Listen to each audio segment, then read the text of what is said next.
If there's one thing we've learned about business and life, it's that people are the X factor. They constantly surprise us, both in amazing ways and not so much. We're Ben and Syya, and welcome to the Gnaw on This Business Bytes podcast. This show is all about real life things we all deal with every day, how they relate to business, and how to make some sense out of our daily chaos. Welcome to the show.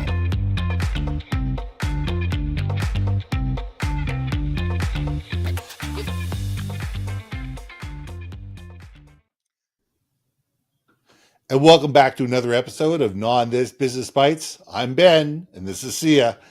So here's a question for everybody. How do you interpret visuals? We all see a picture, whether it be on social media, whether it's in a book, whether it's a painting, whether it's something, and we see it through our own eyes. We may not see it the same way that the graphic artist who created it did. We may not see it the person to our left or our right does. But how do we sit there and come to some type of understanding that this is blue, this is red, this is a 6, this is a 9, this is 2, this is 3, whatever it is? How do we sit there and create a common language? So when we see pictures and we talk about pictures and we talk about things that we see wherever we see them, that we can create a common language so we can talk about them in a way where we're all seeing it says, yes, that sky is red or that sky is blue or whatever, and be able to move forward. I know this is a really weird concept, but it's just something that's been bugging me lately. So Syya, let's gnaw on this. When you mentioned that 6 and the 9, right? I will always love that image, that cartoon. Whoever created that one, I love you. It's brilliant. Because it is true. Like, depending on your perspective, you will see something. It depends on your experience of, and here's the funner part, the funnest part. Yes. It depends on your freaking mood at that moment in time. Right? That's very true. It could be I see an old lady in that picture, or it could be I see a young woman in that image at that point in time. Just depends on, where my brain is, right? And that's the beauty, I think, of perceiving things. You and I, we create content. I do graphics all the fracking time. Absolutely. And you just reminded me of this one gal I don't know who it is. I've seen her like shorts and all that. And literally her whole shtick is that she comments on incredibly bad design. And I don't know if you've ever seen it, but it's freaking hilarious. Like, you see people, and I gotta tell you, man, phalluses show up in every post of hers. Like, we as a society seem to love that image. I mean, there was even one that was like Pompeii. Yeah. They found the ubiquitous, eggplant pic drawing somewhere. So, but you know what? Was it, or was it an eggplant? And was it just our dirty mind seeing that? I don't know. Well, that's just it. How do we interpret the image? When you're looking at something, is it dirty? Is it not dirty? Is it G-rated or is it X-rated? A lot of it comes down to our own moral compass, our own biases, how we've been taught, how we've been raised, the type of things that we've been exposed to, things that we haven't been exposed to. And all of this colors the way we look at the world. And a lot of it comes down to sitting there going, okay, now that I've thought of it this way, we have to stop and say, wait a second here. Just because I interpret this way, just because I feel this or I believe this, it's not the way that everybody does. 15 people can look at a painting, the exact same painting, under the same light, under the same conditions, and each one would interpret it differently when asked to explain it to another artist.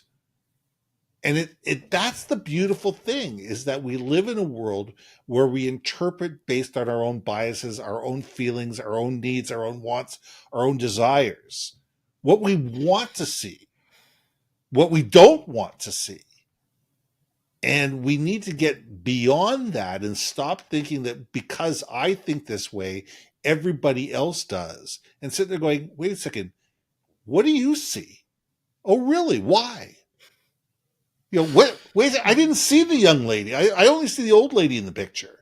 And whoever hasn't seen the old lady, young lady picture, we'll see if we can find it and post it online. But these images that have multiple viewpoints, depending on whether you're looking at it from a different angle. And some people see some things, some people do see others. Neither is right, neither is wrong. They're just looking at different, through a different lens. Mm-hmm. It's cracking me up, and I know audience, you're gonna laugh at me in the chat. People in your chat, I know it.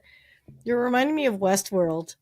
Okay, so Westworld, the modern version, the HBO, where you know the one of the I won't do a spoiler alert. Okay, so it was the robots were programmed to not see reality of things. They were just blind. They were programmed to be blind to certain things, right? Interesting.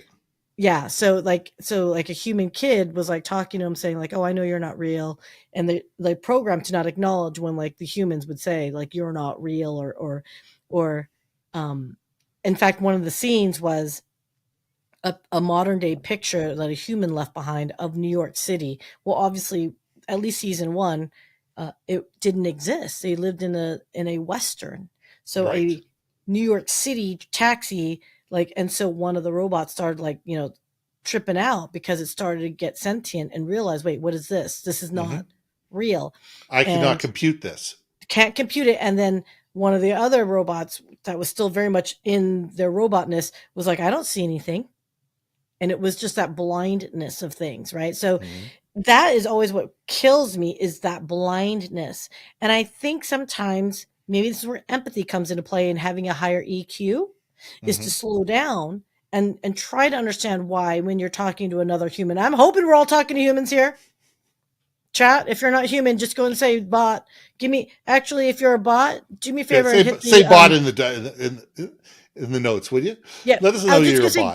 give me the insightful or haha emoji if you're a bot, right? And if you're human, give me the heart emoji, so that way I know the difference between the two, right? So we're gonna count up all the people who did the hearts and emojis later, but no, but you're bringing up something that I didn't think about before, but maybe it's because I'm struggling through it, which is having that empathy and higher EQ to Right. slow down and try to figure out, why are you being blind to this perspective?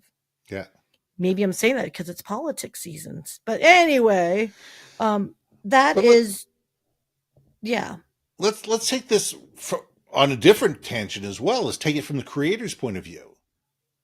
A creator is creating something, whether it's code, whether it's an image, whether it's a podcast, whether it's whatever, based on their own hopes, wants, needs, fears, and desires.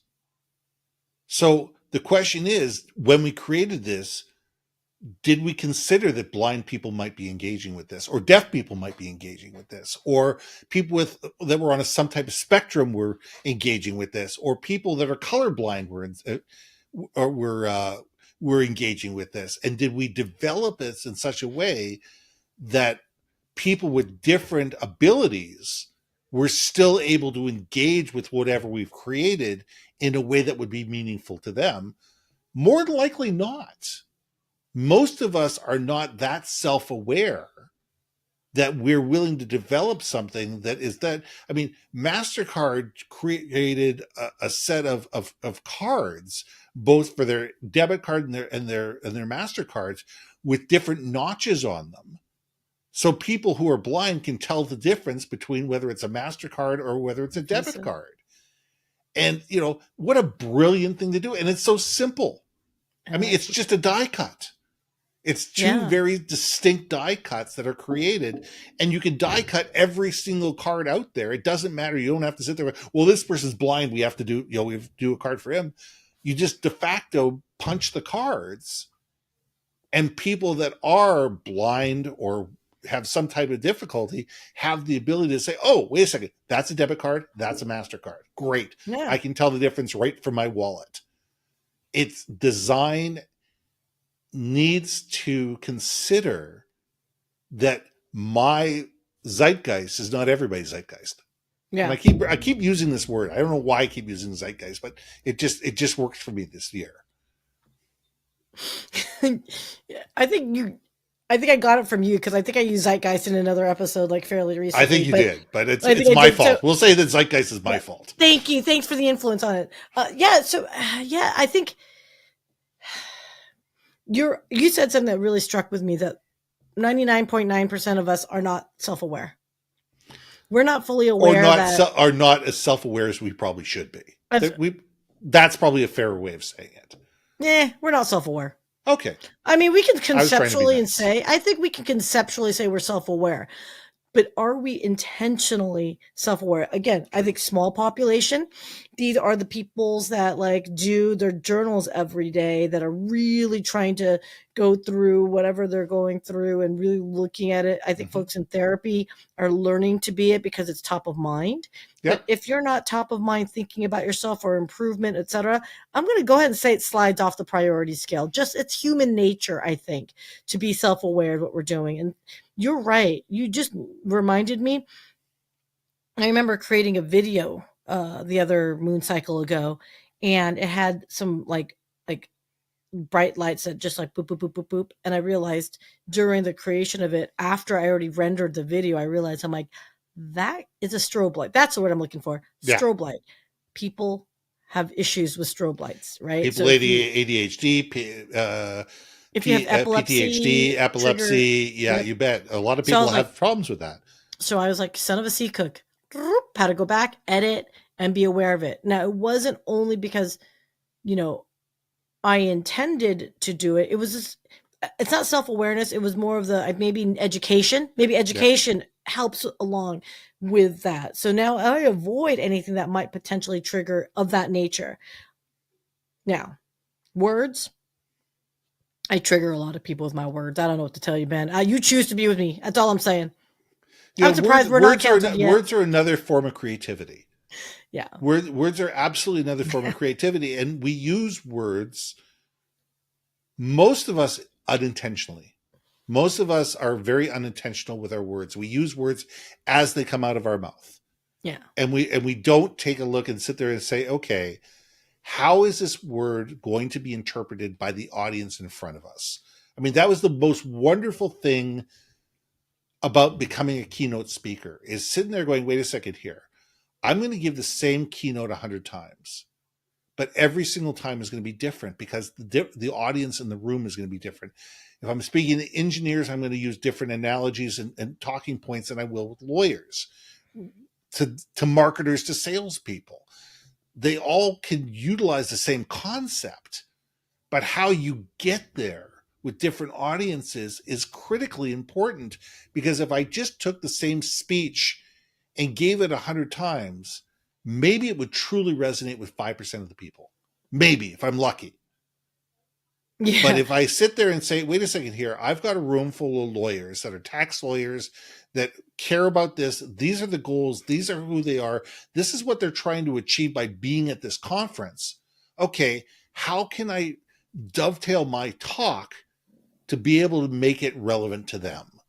And I think the more we can do that, whether it's with images or the words that we use or our actions, I think we have a better chance of building trust, building rapport, and actually getting people to engage with us in a meaningful way.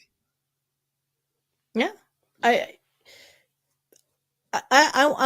would love for us to keep going on this conversation. I'd love to hear from the audience too on what if this was the direction you guys wanted to take us in. And of course, you guys keep commenting and because maybe we can take your guys' input and shape it a little bit more for the next conversation, because I think this is an important conversation. I don't think it's very addressed enough. And I think we need to call it out because, again, we live in our own little bubbles at times that I think we're kind of having that self echo chamber, especially on LinkedIn. And by the way, I just have to say the story before we close out because I'm laughing. Went to a comedy club with a friend. Okay, Audie, calling you out. And we ended up there, and I was like, oh, please don't put us in the front row because, they pick you on you. And I'm the worst. Always. And I'm the worst when it comes to comedy, as in, like, I want to feed them the good stuff, but I inherently, when they ask me these questions, like, I'm not funny to respond. I get where they're going, but I'm not funny to respond. My life isn't really all that humorous, like, I guess. But the funny thing was, I'm sitting there with Audie, and the comedian goes, "So how did you two meet?" And in the back of my mind, I'm going, "Oh, he's going to go there." Like, I'm like, and I'm looking at her and I'm like, "Oh, do we want to play up things, or do you want me to have fun with it?" And then I was in panic mode because she wasn't saying anything. So I was like, "LinkedIn." I just like blurted the like nerdiest answer ever. And the guy, like we said, if you only see one certain way of framing things, Absolutely, you don't know how to respond. I can tell you 100%, LinkedIn is not a response he was used to. Or does he even go to LinkedIn? Because he looked at us like, who the hell are you people? And who meets people on LinkedIn? Which cracks me up. It just tells me I wasn't his audience. right? Like, as much as I'm laughing at the jokes, I was not his designed target audience. And so again, got to think about that. And it was a learning lesson for me because I'm still talking about it like weeks later, that just because you think you're talking to the people you're talking to doesn't mean they're going to receive it the same way. Right. And can you pivot quickly? And do you understand what they're saying? I guess LinkedIn apparently is not cool. Let me quickly wrap this up and land this jet. I think it's critically important that we sit there and we realize when we're digesting content, whatever the content is, that we realize that the way we interpret it may not be the way everybody interprets it. The way we think about things may not be the way everybody thinks about things. And the more we can be curious about others, and the more we can be curious about different ways of looking at things, the richer our world will be. So I'm Ben. And I'm Syya. And we'll see you soon. Hey. Thanks for listening to another episode of Gnaw on This, Business Bytes. If you liked what you heard, we most humbly ask that you like, share, and hit that subscribe button. And if you want to communicate more effectively within your organization, contact Ben at yourbrandmarketing.com or me at brilliantbeammedia.com. We can help you build your community, brand awareness, and personality through digital content and podcasting. We cannot wait to hear from you. So see you next week for another episode of Gnaw on This, Business Bytes.